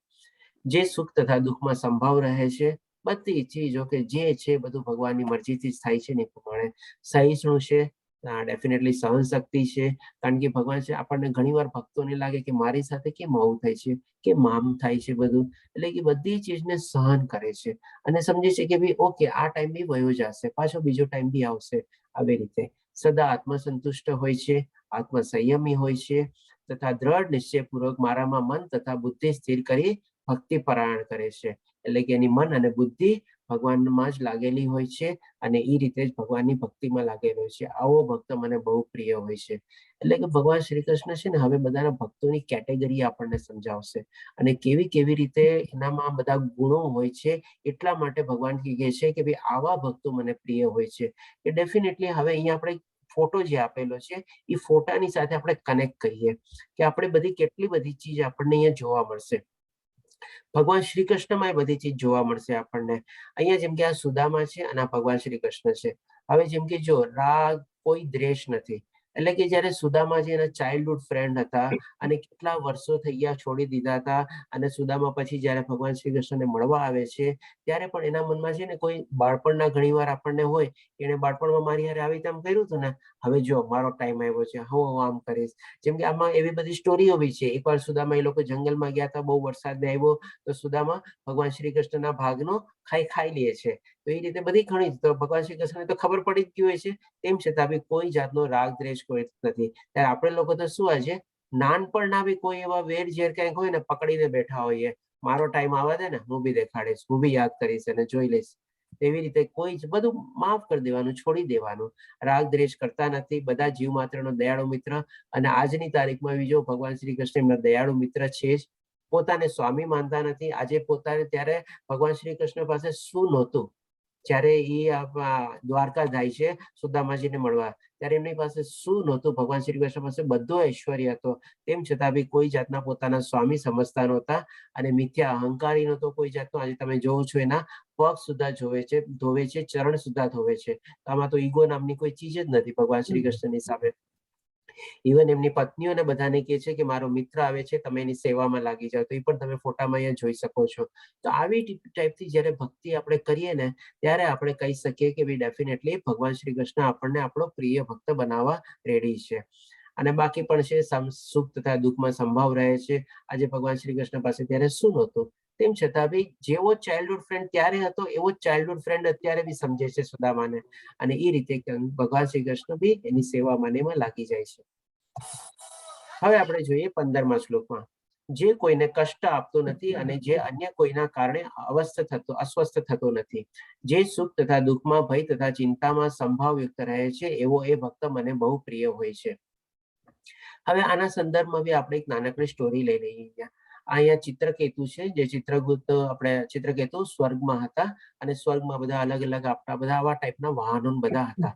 તો એકવાર એ સ્વર્ગમાં બસ આમ આટો મારવા નીકળે છે પોતાનું વાહન લઈને. તો સ્વર્ગ મુલુકમાં જયારે નીકળે છે ત્યારે એ ત્યાં શંકર ભગવાનને અને પાર્વતી માતાને જોવે છે અને બધા ત્યાં ઋષિ મુનિઓને બધાને એ લોકો ભાગવતનું આપણે જ્ઞાન આપી રહ્યા હોય છે, શંકર ભગવાન અને પાર્વતી માતા. તો ચિત્રકેતુ જયારે ફરવા નીકળે છે ત્યારે એ જોવે છે કે ભગવાન શંકર બહુ સરસ જ્ઞાન આપી રહ્યા છે ને બધું છે. તો ત્યારે ચિત્રકેતુ સૌથી પહેલા તો છે ને ભગવાન શંકરને બહુ એપ્રિશિએટ કરે છે. વાહ, તમે તો દેવોના દેવ છો, મહાદેવ છો, તમે બહુ સરસ જ્ઞાન આપી રહ્યા છો, બધું આવી રીતે કરે છે. અને ભગવાન શંકર અને ચિત્રકેતુ બંને એક જ જણને ભક્તિ કરતા હતા અને એ રીતે હતા, એટલે કે બંને મિત્ર બી હતા. પછી જયારે છે ને ચિત્રકેતુ એક થોડું બીજું કે છે અને જેને ઓડ લાગે છે ત્યારે જોઈને, તો તમે અહીંયા થોડું ઘણું જોઈ શકશો કે ભાઈ અહીંયા શંકર ભગવાનના ગોઠણ ઉપર પાર્વતી માતાનું બી ગોઠણ આવી ગયું છે. એટલે કે આમ ઘણી વાર આપણે જેમ કેઝ્યુઅલી બેઠા હોય એના એકબીજાના પગ ઉપર પગ આવી જાય કે કંધા ઉપર આપણો હાથ આવી જાય એવી રીતે એમ હોય ને, એટલે આમ જસ્ટ કેઝ્યુઅલી બેઠા હતા શંકર ભગવાન અને પાર્વતી માતા જે પતિ પત્ની છે. તો ચિત્રકેતુ કહે છે કે તમે આ રીતે બેસો છો તો આ એક ટાઈપનો રોંગ મેસેજ તમારા ભક્તોમાં જાય, કદાચ ભક્તો બી આવું કંઈક બીજું સમજે અને બીજું કંઈક અનુસરણ નહીં કરે, એવી રીતે ભગવાન શ્રી કૃષ્ણને થોડુંક એવી રીતે કહે છે. હવે ભગવાન શંકર જે છે ને ભગવાન શંકર નહીં કહે છે, શ્રી કૃષ્ણ ભગવાન શંકર નહીં કહે છે અને શંકરજી ત્યારે થોડું ઘણું એને લાઇટલી લે છે. ઓહો, ઓકે આપણે કે ને હા ઠીક છે, ઓકે મારો ખ્યાલ નતો, સોરી, ઓકે બરાબર, એવી રીતે. પણ આજે પાર્વતી માતા જે છે ને એને આ ચીજ બહુ ખોટી લાગી જાય છે, અને એ જે ખોટી લાગી જાય છે એટલે ચિત્રકેતુને એ શાપ આપી દે છે કે જા હવે તું રાક્ષસનો જન્મ લઈશ અને મૃત્યુલોકમાં જઈશ. તો પછી એવી રીતે એનો રાક્ષસ તરીકે જન્મ થાય છે. વૃત્રાસુર કરીને એકનું નામ છે, કઈ કે રાક્ષસ, મને નામ બરાબર અત્યારે યાદ નથી આવતું. એ રીતે એનો નેક્સ્ટ જન્મ થાય છે, અને એ જન્મ પછી બી એ એનું ઇન્દ્રની સાથે યુદ્ધ થાય છે, અને ઇન્દ્ર એનો વધ કરે છે અને મુક્તિ પામે છે પછી ચિત્રકેતુ. તો હવે આ શ્લોકમાં આપણે શું કામે આ સ્ટોરી લીધી એનો સંદર્ભ આપણે સમજી લઈએ કે જ્યારે ચિત્રકેતુ, પાર્વતી માતા ચિત્રકેતુને શાપ આપે છે ત્યારે પણ ચિત્રકેતુ એકદમ નમ્ર રીતે સૌથી પહેલા પાર્વતી માતા પાસે આવે છે કે મારો કહેવાનો કોઈ એવો બધો મિનિંગ નહોતો, પણ તમે જો એમ રીતે સમજેલું છે, તમે મને શાપ આપેલો છે, તો ડેફિનેટલી મારા કોઈ એવા કર્મ હશે કે જેથી કરીને મારે આ શાપ ભોગવવો પડશે, અને એ રીતે હું ભોગવીશ, અને એ રીતે હું એને ભોગવવા બી તૈયાર છું, અને એમ રીતે જન્મ થાય છે. તો હવે આ શ્લોકમાં જે વર્ડ વાપરેલા છે એના સંદર્ભમાં આપણે ચિત્રકેતુને જ લઈએ, કારણ કે એ પણ ભગવાન શ્રી કૃષ્ણનો સરસ મજાનો ભક્ત હતો જે કોઈને કષ્ટ આપતો નથી. હવે જે ચિત્રકેતુ કીધું જસ્ટ એમ ખાલી કેઝ્યુઅલી કીધું હતું, અને જસ્ટ આમ કે ને આમ રાઉન્ડ મારવા નીકળ્યા હતા, અને આપણે કોઈને કઈ દેખાય રીતે કોઈને દુઃખ પહોંચાડવાનો એનો મતલબ નહોતો, અને જે અન્ય કોઈના કારણે અસ્વસ્થ થતું નથી. આ ચીજ અહીંયા મેઇન છે.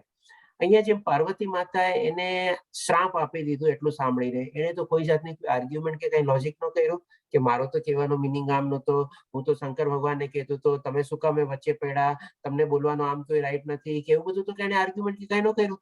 તરત ને તરત ત્યાં જઈને બી નમન કર્યા, પાર્વતી માતાને નમન કર્યા અને પોતાની ભૂલ સ્વીકાર કરી અને કીધું કે ભાઈ ઠીક છે, તમે જે કીધું બરાબર છે. એટલે કે અસ્વસ્થ નો થયો એને આટલો મોટો શાપ મળ્યા પછી બી, અને જે સુખ તથા દુઃખમાં, હવે તો એના ઉપર બહુ મોટું દુઃખ આવવાનું છે કારણ કે અસુર બનવાનો છે, તેમ છતાં બી સુખ તથા દુઃખ, અને એના ઉપર ભય બી કેટલી મોટી ચિંતા નહીં લાગી જાય કે ભાઈ હવે શું થશે, મારો અસુર થઈ જાય, આમ છે તેમ છે, અને સંભાવયુક્ત રહે છે. એટલે કે આ બધી ચીજમાં આ પોઝિશનમાં પણ ચિત્રકેતુ એકદમ સરસ રીતે વિનયપૂર્વક અને વિનમ્ર રીતે પાર્વતી માતાની પાસે જાય છે, પોતાની માફી સ્વીકારે છે, અને એ રીતે જે એને શ્રાપ મળ્યો હતો એ પણ ભોગવે છે. તો એવો એ ભક્ત ભગવાન શ્રી કૃષ્ણ કહે છે મને બહુ પ્રિય હોય છે. એટલે આજે તો આપણે દુનિયામાં શું છે કે ભાઈ જરાક નાનું અમથું કઈ થઈ જાય ને, જોઈ લઈશું એને બી કેવી રીતે આમ કર્યું છે, આમ તો જોવું એવી રીતે આપણે કેટલું બધું ઓવર રિએક્ટ કરીએ છીએ. એના બદલે ભાઈ ઠીક છે, ચાલ હવે જે થયું જય ભગવાનની અરજી, મારા કોઈ કર્મ હશે, મારે એને મને આપીને ગાડી ગયો, કોઈ લેણા દેવી હશે, પતી ગયો, આપણે ચાલો થઈ ગયું, એવી રીતે જો લાઇટલી લઈ લઈએ, કેઝ્યુઅલી લઈ લઈએ તો કેટલું સારું રહે આપણે. તો અહીંયા પણ ભગવાન શ્રી કૃષ્ણ કહે છે કે એવો એ ભક્ત મને બહુ પ્રિય છે. પછી હજી આપણે જોઈએ હવે 16મા શ્લોકમાં ભગવાન શ્રી કૃષ્ણ કહે છે, મારો એવો ભક્ત સામાન્ય કાર્યકલાપ પર આશ્રિત નથી, જે શુદ્ધ છે, દક્ષ છે, ચિંતા રહી, સમસ્ત કષ્ટ રહી છે, અને કોઈ ફળને માટે પ્રયત્નશીલ નથી રહેતો, મને અતિશય પ્રિય છે. હવે અહીંયા પણ આપણે સુદામાની આપણે સ્ટોરી છે, જ્યારે એમના પત્ની એને કહે છે કે ભાઈ તમારા મિત્ર તો આટલા બધા વૈભવશાળી છે, એમની પાસે બધું છે, તમે એકવાર એમની પાસે જાઓ તો સહી, તમને શું છે, શું બધું મળશે, કેવી રીતે તમે તમારી પોઝિશન કયો, શું એ કૃપા કરે છે, ઘણું બધું સમજાવે છે જે આપણે જાણી છીએ એ પ્રમાણે. તો આમાં માટે પણ આપણે જેમ કે આ વર્ડ છે, અને કોઈ ફળને માટે પ્રયત્નશીલ રહેતો નથી. હવે સુદામાજી તો જવા તૈયાર નહોતા, પણ તેમ છતાં જેમ આપણે કહીએ ને કે લેડીઝ લોકો ક્યારેક ફોર્સ કરે તો આ લોકો જબરજસ્તી કંઈક કરવું પડે, તો એવી રીતે પછી એને જબરજસ્તી મોકલે છે અને આ જાય છે સુદામાજી.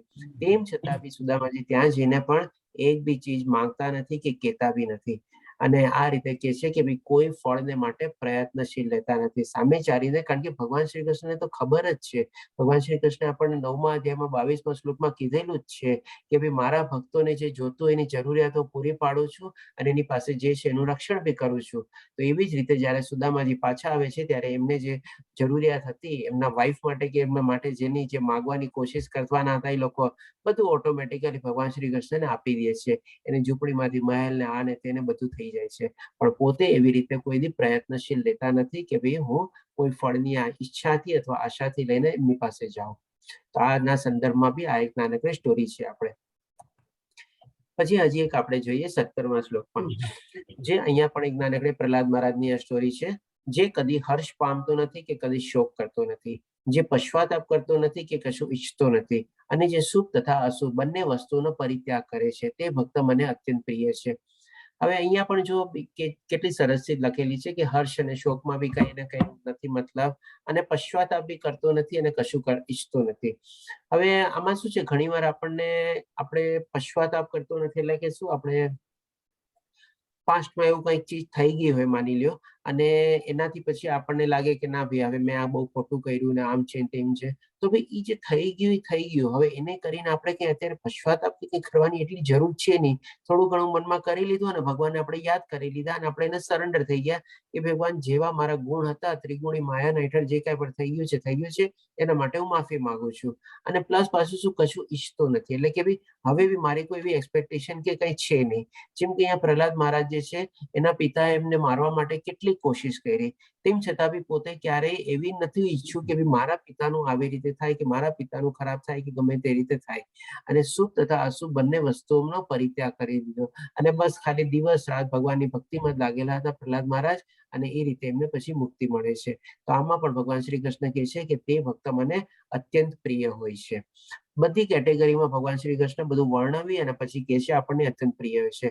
અને બધી ચીજમાં આપણે બંધ બેસતા દાખલા બી અને સ્ટુડિયો દ્વારા બી આપણે સમજીએ તો આજની તારીખમાં બી એવું નથી કે આપણે પ્રેક્ટિકલ લાઈફમાં એને એપ્લાય નથી કરી શકતા.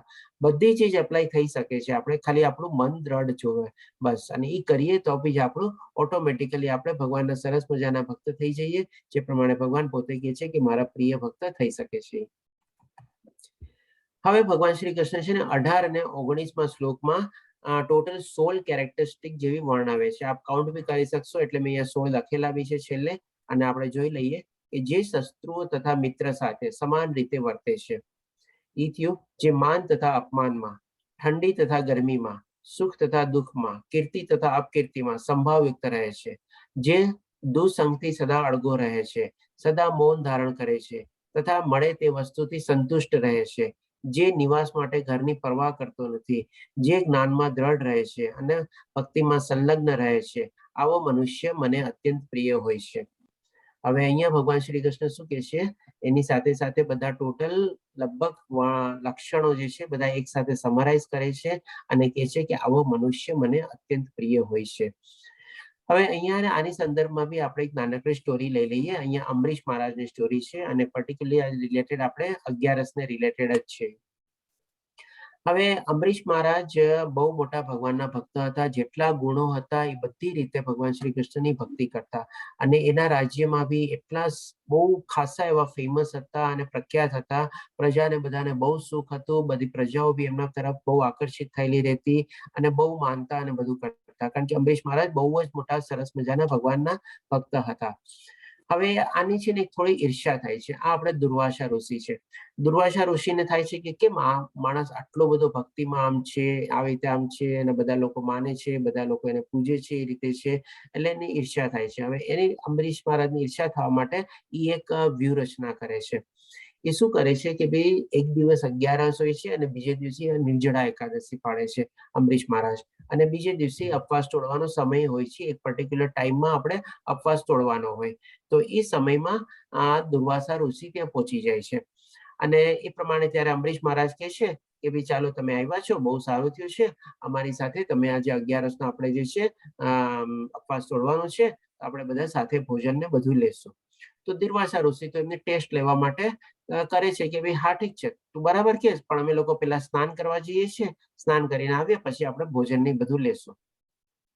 હવે એ ત્યાં સ્નાન કરવા જાય છે, ત્યાં અનાયાસે એ બી થોડા મેડિટેશનમાં એમાં બેસી જાય છે અને એમને સમયનો ખ્યાલ રહેતો નથી. એક તો ઇન્ટેન્શન થી આવ્યા હતા, પ્લસ સાથે થોડું પોતે ધ્યાન ધરવા બેસી ગયા, એટલે ખ્યાલ રહેતો નથી. હવે અહીંયા આ બાજુ છે ને આપણે 11 તોડવાનો એક સમય હોય સવારના પૂરમાં, નોર્મલી 1-2 કલાકનો હોય, એ ટાઈમમાં આપણે 11 તોડીએ અને આ ટાઈમ છે ને વીતતો જાય છે અને ટાઈમ એકદમ વીતવાનો ટાઈમ પાસે આવી જાય છે. ત્યારે એ બધા એના જે મિનિસ્ટર ને આપણે કહી શકીએ ને રાજાના જે બધા પ્રધાન ને બધા જે હોય એને પૂછે છે કે ભાઈ હવે મારે શું કરવું, કારણ કે એમને કીધું છે એટલે એમને ખાધા વગર તો ખાઈ ન શકું. ત્યારે આ લોકો બધા બી બહુ ચિંતામાં પડી જાય છે કે હા ટાઈમ તો વયો જાય છે, કેવી રીતે 11 તોડવી, ઉપવાસ તોડવું અને બધું કરવું. ત્યારે આ લોકો બધા મળીને રાજા અંબરીશને એક સુઝાવ આપે છે કે તમે ખાલી પાણી લઈ શકો છો, કે જેથી કરીને તમારો ઉપવાસ બી તૂટી જશે અને તમે કઈ ભોજન બી નહીં લીધું હોય એમ બી ગણાઈ જશે. તો અંબરીશ મહારાજ કહે છે કે ભાઈ ઠીક છે, તમે જેમ તમે બધા કયો મને એડવાઇસ કરો એ પ્રમાણે. તો એ પાણી લે છે થોડું ઘણું અને એ રીતે પોતાનો નિર્જળા એકાદશીનો ઉપવાસની તોડે છે. હવે દુર્વાસા ઋષિ ને તો બધા પરમ ઋષિ ને બધું હતા, એમને આ ખબર પડી જાય છે, કારણ કે એ લોકોની બધામાં તો એવી આંતરિક શક્તિ હતી કે બધું જોઈ શકતા ને બધું જાણી શકતા. હવે એ આ પ્રમાણે જાણી જાય છે કે અંબરીશ મહારાજે પાણી પીધું છે, મને આવ્યા વગર, મને કીધા વગર. તો આવીને એકદમ ધુઆ ફુવા થાય છે અને દુર્વાસા ઋષિ જે છે એ એમના શ્રાપ માટે બહુ ફેમસ હતા. ગમે સાપ અને ગુસ્સા માટે બે ચીજ એમના તો આમ કે ને આપણે મોઢાઓ જીવ પર જ રહેતા. તરત ને તરત ગુસ્સો આવે, તરત ને તરત શ્રાપ આપે ને બધું આપે. તો આવી રીતે આવી અને એ અંબરીશ મહારાજ ઉપર ધુઆ ફુવા ને બધું થાય છે અને એને શાપ આપે છે અને એક રાક્ષસને પ્રગટ કરે છે અને કહે છે કે તું અંબરીશ મહારાજને મારી નાખ અને એમનો અત્યારે ને અત્યારે વધ કર. તો એ રાક્ષસ બી અંબરીશ દુર્વાસા ઋષિના કહેવા પ્રમાણે અંબરીશ મહારાજનો વધ કરવા જાય છે. ત્યારે પછી સુદર્શન ચક્ર આવે છે, એ પેલા રાક્ષસનો વધ કરે છે અને એ પછી સુદર્શન ચક્ર દુર્વાસાના ઋષિની પાછળ જાય છે અને એનો વધ કરવા જાય છે. તો આ રીતે જયારે પછી આ સ્ટોરી બી તમે જોજો, યુટ્યુબમાં બહુ સરસ મજાની રીતે આપેલી છે. તો પછી દુર્વાસા ઋષિ જાય છે પેલા શિવજી પાસે, શિવજીને કહે છે કે ભાઈ મને બચાવો, આમ છે તેમ કરો. પછી કહે છે ભાઈ હું તો આમાં કઈ કરી ન શકું, સુદર્શન ચક્રથી બચાવી ન શકું, મારા વશમાં નથી. બ્રહ્માજી પાસે જાય છે, બ્રહ્માજી બી એમ ના પાડે છે. પછી કહે છે વિષ્ણુ પાસે જવાનું કહે છે અને વિષ્ણુ પછી જાય એટલે કે ભગવાન શ્રી કૃષ્ણનો જ અવતાર. એટલે એ કહે છે કે ભાઈ ઠીક છે, મને તો મારા ભક્ત બધા બહુ પ્રિય છે, જો મારો ભક્ત જો કઈ મને કહેશે તો એ પ્રમાણે કરીશ. એટલે કે ફરીથી પાછા અંબરીશ મહારાજ પાસે આવે છે અને કહે છે કે ભાઈ તું જ મને આ સુદર્શન ચક્રથી બચાવી શકીશ. અને એ ત્યારે અંબરીશ મહારાજ એમને માફી આપે છે અને સુદર્શન ચક્ર પાછું વયું જાય છે અને યોદ્ધ દુર્વાસા ઋષિ એ પ્રમાણે પોતાની જાન બચાવે છે, આપણે એ રીતે કહી શકીએ. આનું તમે જોજો, યુટ્યુબમાં બહુ સરસ મજાનો વિડીયો ને બધું છે, બહુ ગમશે આપને. તો આ રીતે શોર્ટમાં સ્ટોરી લીધી. તો આ રીતે અહીંયા બી આપણે જોઈ શકીએ છીએ કે અંબરીશ મહારાજ બી આવા મોટા બહુ ભક્ત હતા અને જે બધી જ રીતમાં આપણે ઠંડી ગરમી જે બધા અહીંયા લક્ષણો વર્ણવેલા છે એ રીતે બધા એમાં જોવા મળે છે અને સરસ મજાની ભક્તિ કરે છે અને સાથે સાથે આપણે ક્ષમા બી આપે છે દુર્વાસા ઋષિને. હવે આ છેલ્લો શ્લોક છે, આપણે આને લઈ લઈએ. આપણે હવા ભગવાન શ્રી કૃષ્ણ કહે છે કે જેઓ આ ભક્તિ યોગમાં અવિનાશી પંથનું અનુસરણ કરે છે અને મને જ પોતાનું સર્વોપરી ધ્યેય માની શ્રદ્ધાપૂર્વક પૂર્ણ રીતે મારામાં પરાયણ રહે છે, તેવા ભક્તો મને અતિશય પ્રિય હોય છે. હવે આના સંદર્ભમાં બી એક અહીંયા આ બિલ્વ મંગલા ઠાકુર છે, એમની સ્ટોરી છે અને ભગવાન શ્રી કૃષ્ણ છે. બિલ્વ મંગલા ઠાકુરજી બહુ સરસ કીર્તન ગાતા અને કહેવામાં આવતું કે ભગવાન શ્રી કૃષ્ણ બી એમના કીર્તન સાંભળવા આવતા. તો આની સ્ટોરી બી આપણે સંક્ષિપ્તમાં લઈ લઈએ કે બિલ્વ મંગલા મંગળની છે ને એક બિલ્વ મંગલા ઠાકુર, બિલ્વ મંગલા BILVAMNGL મંગલા ઠાકુર, એમની એક બહુ મોટી કમજોરી હતી. તો કે ભાઈ એ બહુ વાસના ભોગી હતા. એમને સ્ત્રીઓને બધા પ્રત્યે બહુ મોટું આકર્ષણ હતું. એમની પત્નીને પ્રિય હતી, તેમ છતાં બી વેશ્યા પાસે જતા અને બધું પોતાની ઇન્દ્રિયો તૃપ્તિ માટે ભોગને ભોગવતા.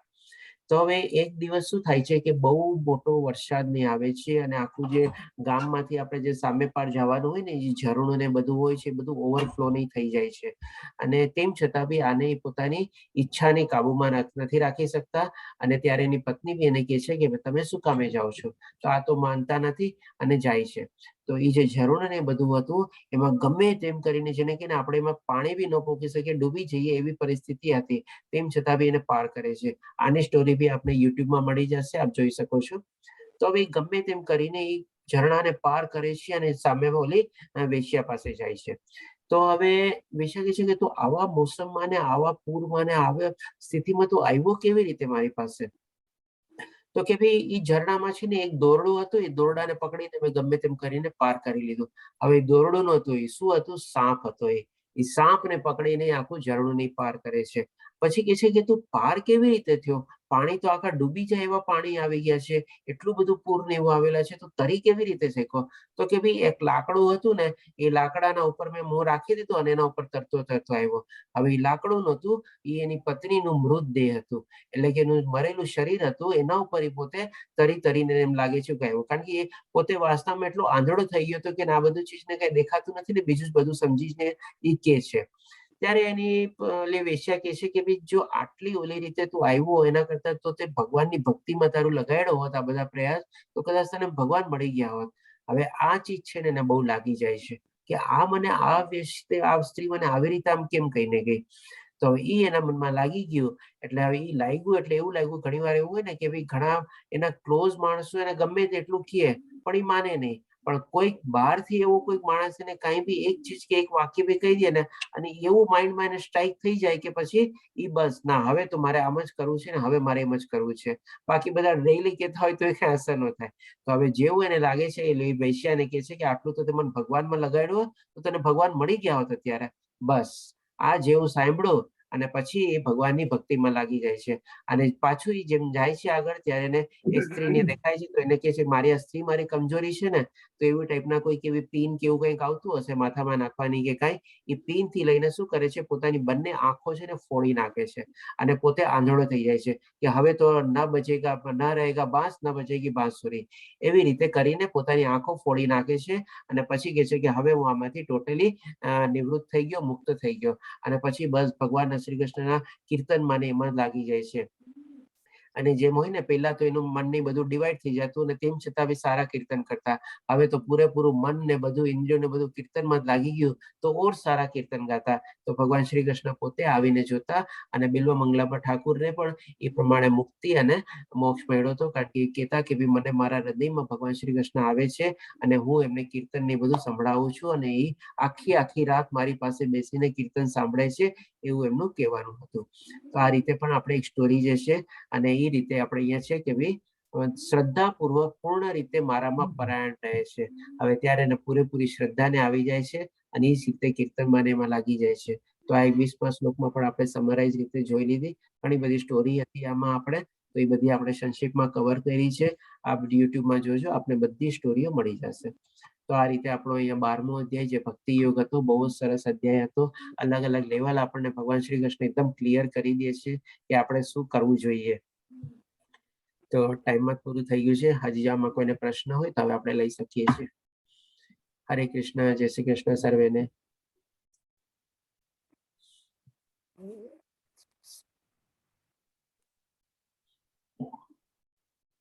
કોઈને કોઈ પ્રશ્ન? હરે કૃષ્ણ પ્રભુજી. હરે કૃષ્ણ માતાજી, બોલો. પ્રભુજી તમે કીધું હતું ઘરે આપણે પ્રાણ પ્રતિષ્ઠા કરવાની, એ કઈ રીતના કરવાની? માતાજી જરા જોરથી બોલો ને, સંભળાણું નહીં. તમે વાત કરી હતી ને કે ઘરે મૂર્તિ લાવીને પ્રાણ પ્રતિષ્ઠા કરવાની, એ કઈ રીતે કરવાની? હા, આની એકચ્યુઅલી છે ને એક વિધિ હોય છે. આપણે ઘરમાં જેમ કે લાલા હોય કે આપણે ઠાકોરજી હોય, કાંઈ બી હોય આપણે, તો એ આપણે લઈ આવીએ પછી આપણે મંદિરમાં ને એમાં જઈને જે પંડિતને હોય એને આપણે ઘરે બી બોલાવી શકીએ છીએ, અથવા તો મંદિરમાં એ લોકો પાસે જઈ અને આપણે જે લોકો આખી વિધિસર કરે છે એ પ્રાણ પ્રતિષ્ઠા કરીને આપે, પછી આપણે ઘરે આવીને એને આપણે પૂજીએ છીએ અને બધું કરીએ છીએ. તો એમાં તમારે છે ને કોઈ મંદિરમાં કોઈ એવા મુખિયા કે પંડિતજી કે જે હોય ને એને કોન્ટેક્ટ કરવા પડે, અથવા જો ઈ લોકોને ઘરે બોલાવવા પડે અને ઈ લોકો આખો એક સરસ મજાનો પૂજાની આખી વિધિ કરી અને પ્રાણ પ્રતિષ્ઠા કરે છે, મંત્રોચ્ચાર ને બધું કરીને. ધન્યવાદ પ્રભુજી. અને સાથે સાથે આપણે પોતે પણ જે નિયમ પાળવાના હોય આપણે બી પાડવા પડે. જેમ કે કંઠી પહેરવાની હોય છે, શુદ્ધ વસ્ત્રો પહેરવાના હોય છે, નાઈ ધોઈને ભગવાન પૂજા કરવાની હોય છે. આ બધું બી આપણે જયારે એને વિગ્રહ કહેવાય છે, એ વિગ્રહની આપણે સ્થાપના કરી દીધી હોય તો એ રીતે જ આપણે એની ભક્તિ અને સેવા અને પૂજા કરવી જોઈએ.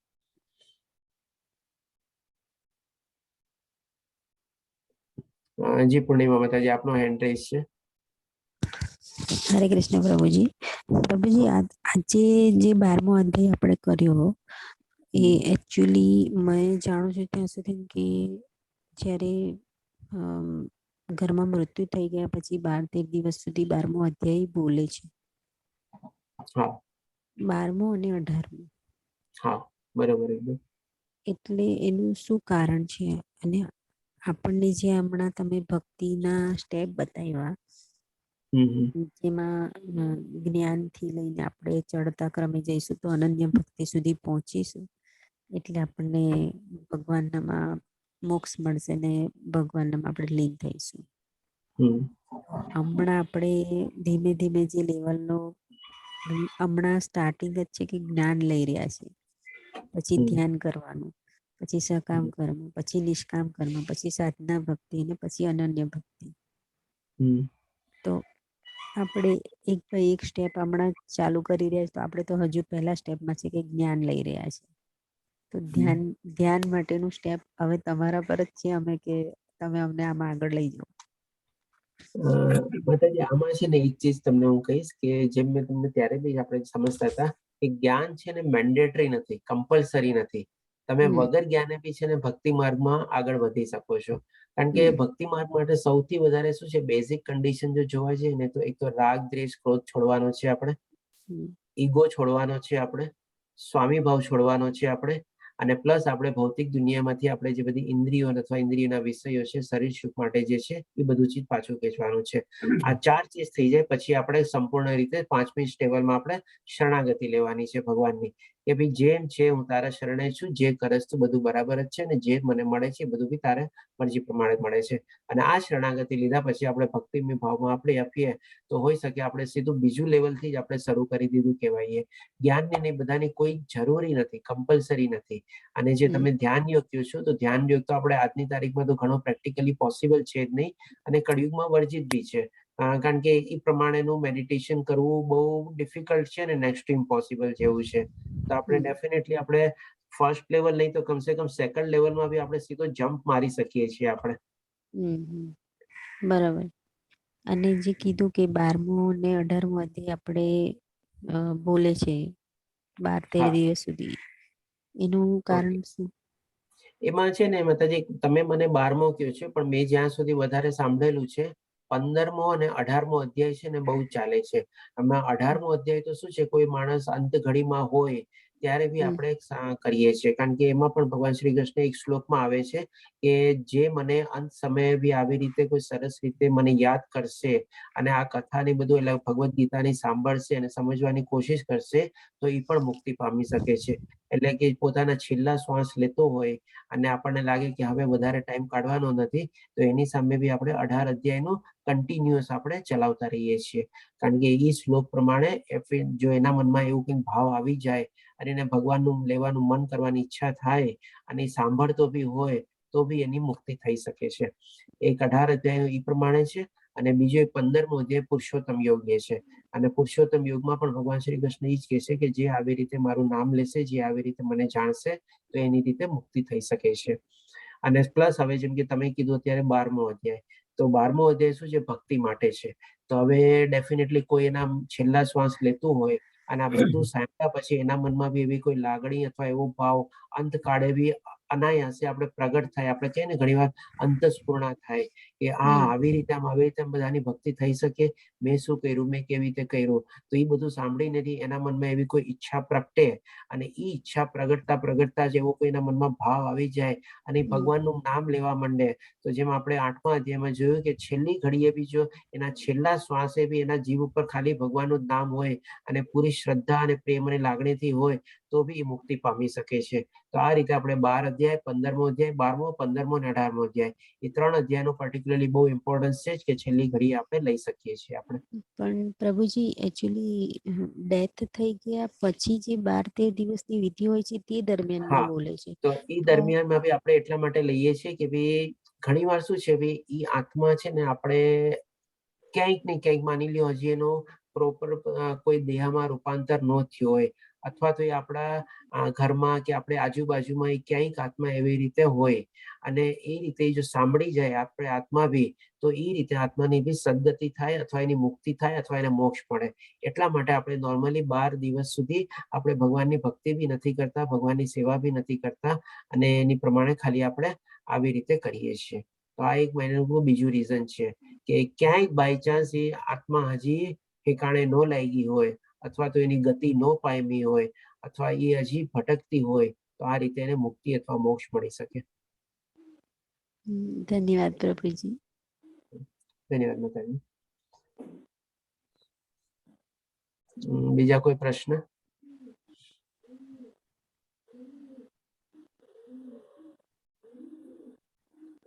ચેટ બોક્સમાં મારા ખ્યાલથી હરે કૃષ્ણ પ્રભુજી. હરે કૃષ્ણ માતાજી બોલો. મને એક ક્વેશ્ચન છે કે પૂર્ણિમા માતાજીએ પૂછ્યું 12મો ને 13મો વિશે, પણ જ્યારે માણસનું મૃત્યુ થાય ને 12મું 13મું એ વિધિ કરવાની જરૂર છે? કારણ કે માણસ જ્યારે મરી જાય રાઈટ, એનું મૃત્યુ થાય છે પછી જે બધી વિધિ કરે એ નકામી ના કહેવાય? કારણ કે જ્યારે એ બધું હતું એને જે કરવાનું હતું એની સાથે કરીને જવું જોઈએ એમ ને. આમાં છે ને માતાજી, હું તમારી સાથે ઘણો ખરો એગ્રી થાઉં છું કે કરવું જોઈએ કે ન કરવું જોઈએ માટે. અને જેમ તમે કહો છો કે ભાઈ માણસે જો કરવાનું હોય તો એની સાથે જ એને કરીને જવું જોઈએ, પછી પાછળના બધા Right. લોકો શું કામે કરે છે. તો આ ઘણા ખરા અંશે હું તમારી સાથે એગ્રી છું કે ભાઈ શું કામે કરવું જોઈએ. પણ હવે આ જે બધું છે ને આપણે પ્રથા છે, જે લોકો માનતા હોય એમાં આપણે પ્રોબ્લેમ અથવા ઓબ્જેક્શન બી ઉપાડવાની જરૂર નથી, કારણ કે એ લોકો એના પ્રમાણે કરે છે. આપણે એને શું કામે ના કે કંઈ કહીએ આપણે. અને જે લોકો નથી માનતા એ લોકો નથી કરતા, તો એને બી આપણે કહેવા ન જવું જોઈએ કે ભાઈ આવી રીતે કરવું જોઈએ આપણે. કારણ કે આમાં છે ને તમને એક સીધો દાખલો આપું.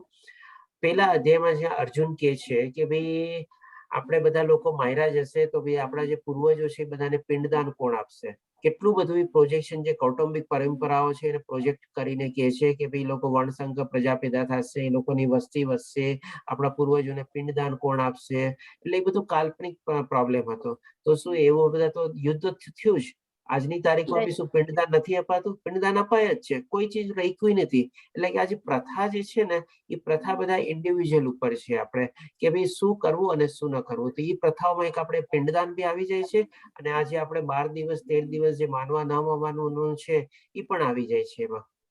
તો આ બધા ઇન્ડિવિજ્યુઅલ ઉપર ડિપેન્ડ કરે છે કે એ લોકો કેવી રીતે માનવું કે ન માનવું.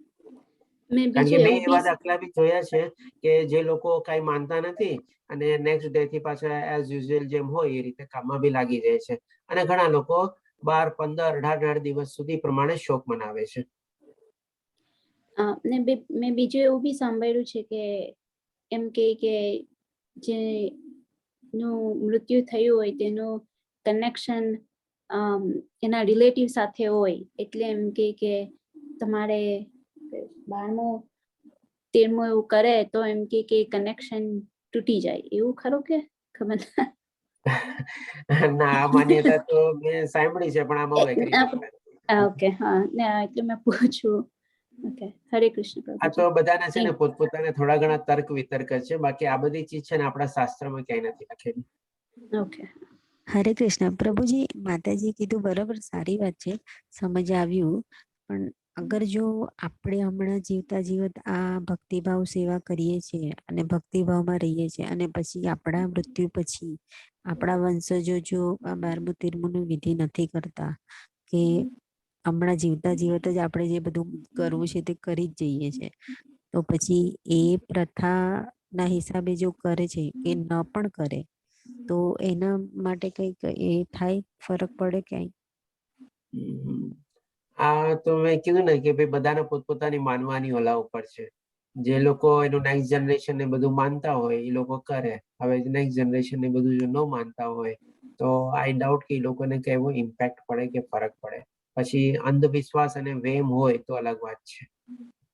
કારણ કે ઘણા લોકો પછી ત્યારે એ લોકો માનતા ન હોય અને પછી કઈક એવું કઈ થાય તો અને કોઈકને પૂછે તો એ લોકો આવીને કે ભાઈ તમે ત્યારે આમ નતું કર્યું ને એમ નતું કર્યું ને એટલે આમ થયું એટલે આમ થયું.